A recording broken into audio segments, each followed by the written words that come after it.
Stoj! Stoj! Bravo! Bravo! Bravo! Evo ga, ovdje u šumi smo tijekom šetnje, tek sad sam skužio da sam izgubio mobitel. Sad treba ga naći.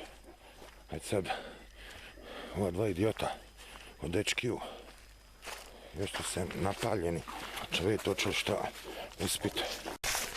I mobitel, dečki, ajmo, ajde, traži mobitel, ajde, traži, ajmo.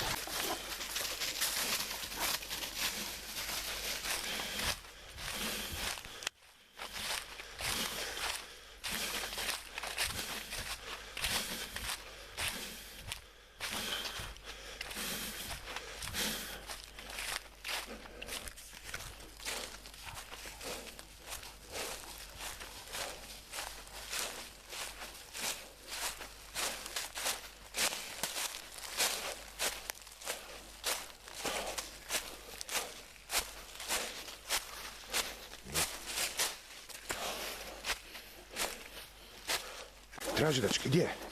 Traži, ajmo, ajmo, traži, gdje?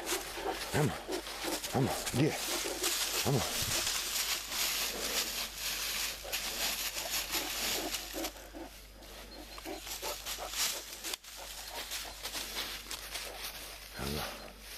Iako možda nije nešto, ali je Dagovo ponašanje mi ovdje upućuje.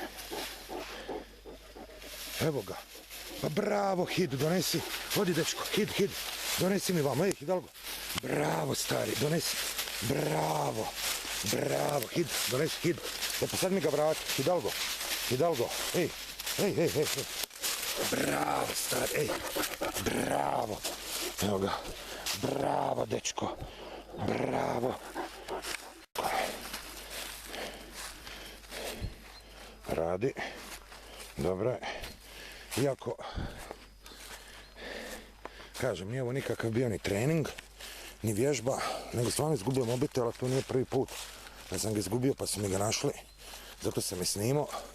Kamo ništa nije učeno, to je čisto relationship based on trust and mutual respect. Eto, ali dokaz da mogu i doge biti korisne.